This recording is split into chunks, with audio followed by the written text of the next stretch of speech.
Welcome back. Now we have a shout, and it's coming from the indigents of some indigents of Edemujo, a community under threat of security in Delta State. For 5 years now, the town has been facing insecurity challenges arising from the alleged activities of a member of the community, who they say has forcefully seized people's farmlands for his private business. Those who dared to question him are said to have been arrested and incarcerated on trumped-up charges and also on investigated charges, some incarcerated for up to 2 or 3 years. We have in the studio Engineer Igwe Enoyibo. Good morning. Good morning. We also have Chuks Nwoko. Good morning. Thank you for having me. And Uche Aligbe, all indigents of Edemujo. Good morning to all of you. Morning. Morning. Now, let me begin with Mr. Nwoyibo. What seems to be the problem? Yeah, good morning. Thanks so much for inviting us. For the past 5 years, we've had almost an untractable problem in our community where someone is using too much might, exploit, intimidate, incarcerate people, all because he wants some properties. About 8 years ago, the community generously gave out 33 acres of land. Free. 33 acres of land is 33 football fields. An acre of land is a football field. Edemujo is not a village then. If you can give one person 33 acres, it's a big town. Looking at me, you should know I didn't come from a village. So I call it a town. I apologize. Thanks so much. So 33 acres of land, 1 acre of land is 6.5 plots. 33 acres of land is 220 plots. The town gave it to him to develop at no cost. And he has been developing. Along the line, he requested for 92 hectares of land. 92 hectares of land. 1 hectare of land is 2.5 acres. I hope you get me. And that's about 250 football fields. And that is equivalent to almost 1,500 plots. That is the bareness of it. And the community doesn't have it. It belongs to people. And unfortunately, it's either I have it or nothing happens. So we've been under a lot of threat. We've been under a lot of intimidation. That people like us are not locked up is by God's grace. As at 2 days ago on the 6th, some of our men, innocent men, are in Kuje prison, 1 year anniversary for terrorism and murder they don't know nothing about. In Agua prison, 2 of our men since 2017 are in Agua prison, June, for terrorism and murder. And if you know, terrorism and murder is a capital offense. It's a capital offense that involves the government. And that is where we are. We are being intimidated almost on a daily basis. Our OB, who is a graduate, almost 70-year-old, is perpetually in hiding. Perpetually in hiding, as I'm talking to you. An entire OB is in hiding. Yes. Perpetually in hiding. He cannot move. And we now felt it's gotten to a stage where, as responsible citizens of this country, let other people hear us. Okay. By the way, the person being spoken about is Honorable Ned Nwoko. And the traditional ruler in question is Obi Chukunonso Nwoko. Are they relations? Yes. Yes. And the man there is Chooks Nwoko. Well, we have Chooks Nwoko here. Is Ned Nwoko your relation? Oh, by the way, Ned Nwoko, you do have you will have your time to come and respond to all these allegations whenever you choose. Is he a relation of yours? Yes, a relation of mine. And you are here to complain about him? Yes. Did you try settling amongst? It's a family matter. Oh, absolutely. Because, thank you for saying that. Family is everything. In 1983, when he finished his training teachers education at Kiadolo College, he was still young and vibrant and all that. He needed further education. He came to my house at number 32 Awoyoko Street to come and seek for help. Because I was not ready to go abroad, my elder brother said, okay, what is the problem? He said he wants to go to University of Kel to go and study law. What came out of the mouth of my elder brother is that, oh, that would be nice. We had only one prominent lawyer at the time, Lawyer Nwunu, a prominent lawyer. Judge later became a judge and all that. That would be nice to have you go study law. After you, Chooks will come. Before that time, Uzo Jebose had gone. This young man really wasn't educated. He didn't have opportunity. Poverty did not allow him to go to university. But he saw potentials in Ned. So he sent him abroad in 1983. His father couldn't send him. His mother couldn't send him. This man, we're a large family, because family meant everything. Family is everything. So he went. He's related to me. We lived together in one room. I was in the same room with him. At number 32 Awoyoko Street in Pangrove here. So he's related to me. His mother is a princess of the Nwokos. His mother, Ned's mother, Honorable Ned Nwoko's mother, is a princess from the royal family. So we are related. So he went to London and came back and became a billionaire and asked for land. They gave him land, 33 hectares of land. And the premise was that he was going to build a dairy farm. He was going to do a fishing farm, chicken, piggery, and all this. For the benefit of the community. For the benefit. So they gave him massive I mean, he's a builder, so he described what they gave to him. 5 years ago, he has not been able to use up that 33 hectares. He didn't build the dairy farm. He didn't build the fish farm. Nothing. He just erected this massive, house there where people come to visit him. 5 years ago, he turned around to come and ask for another 90-something, 92 hectares or 95 hectares from an agricultural, we are farmers. And we said, look, our population is increasing. The land mass is not increasing. Only you, we gave you 33 hectares. You have not given an account of what you've been given. You turn around to come and ask for another 35, another. Anyway, we have a land sharing committee. You go and meet them, submit your proposal. He submitted, and the committee said no. So they presented it to the Crown Prince, and the man said, look, the committee says no, and we don't have this land to give to you.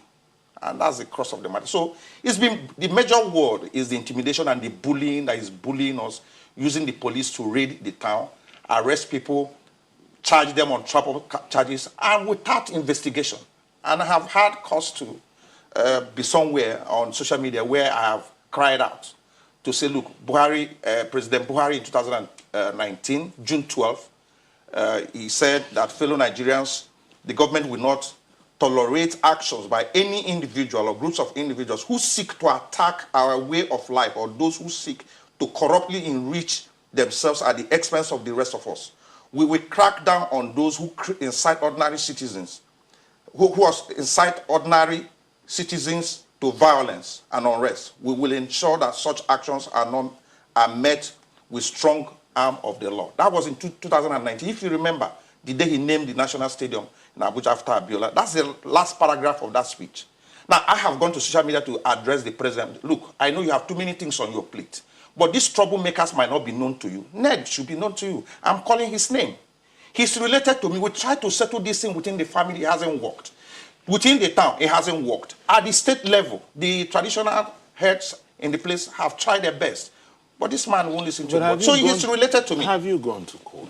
Yes. Yes, we have court cases. He has so many court cases that he has instituted. In fact, he has abused the court process so much so that a particular lawyer has been punished. He's a lawyer, isn't he? He's a lawyer. No, he's a law graduate. He cannot practice law here. Oh, he did not go to law school. He did not go to law school. Okay. But I think overseas, he was a lawyer. But his kind of law really is, even while he was practicing, the history of his practice of law is there for you to investigate. Here, he's doing the same thing, but in a different whatever, just abusing the court process, using lawyers and all kinds of things like doing lying and all that. And thank you for extending that invitation to him. But I would also like to be here with him. I haven't seen him in a long time. No, because he's not here with you. Mr. Alibe, how is it that he's also able to intimidate the traditional ruler of the city, of the town?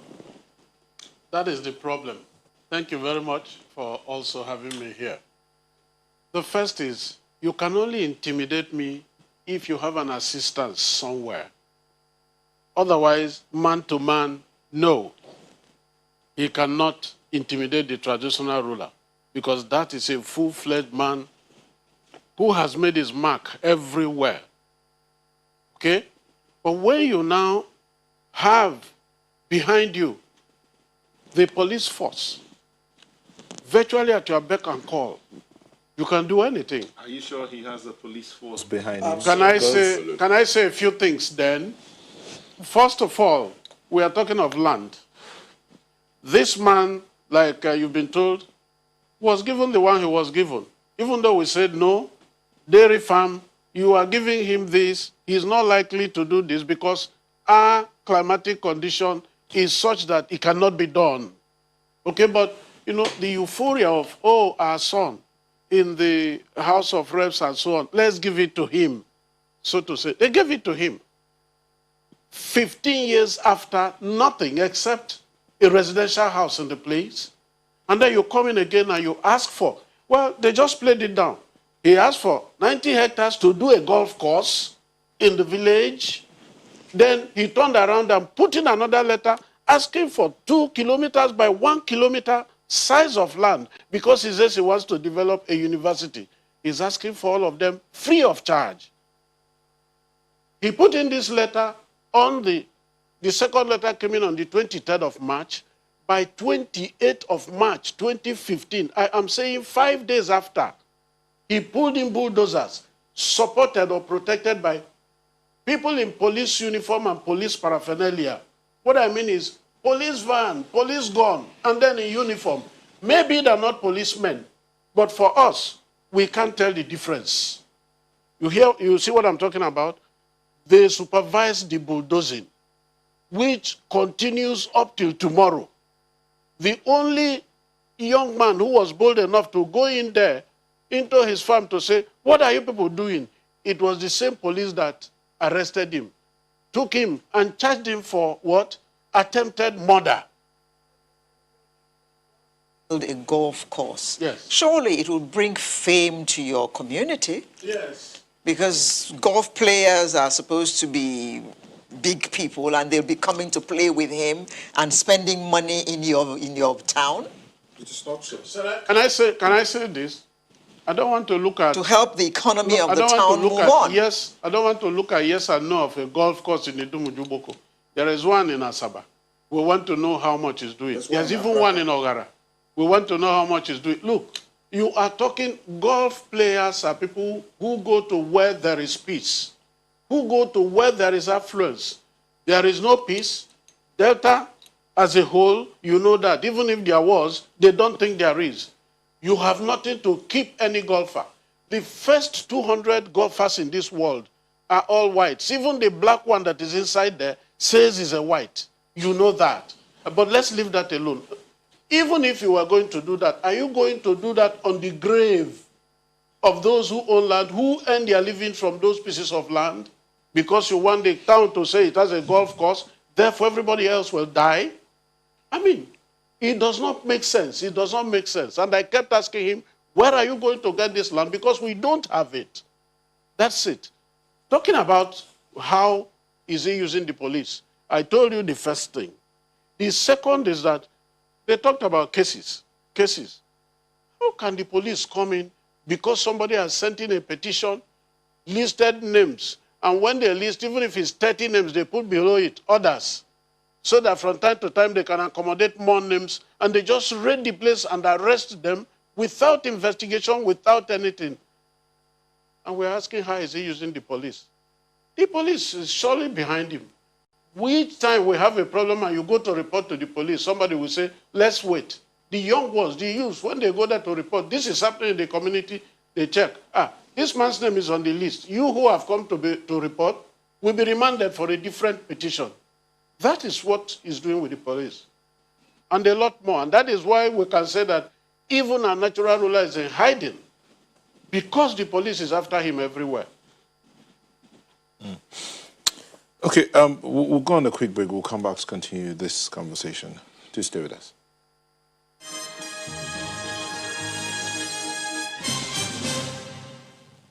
Thank you for staying with us. We're still on to that topic, the shout from Edemujo Ugboko. The indigents are here to talk about some things that are threatening their lives there. Mr. Aligbe, you were talking about some things. Let's look at the process of issuing the land, as Engineer Enoyibo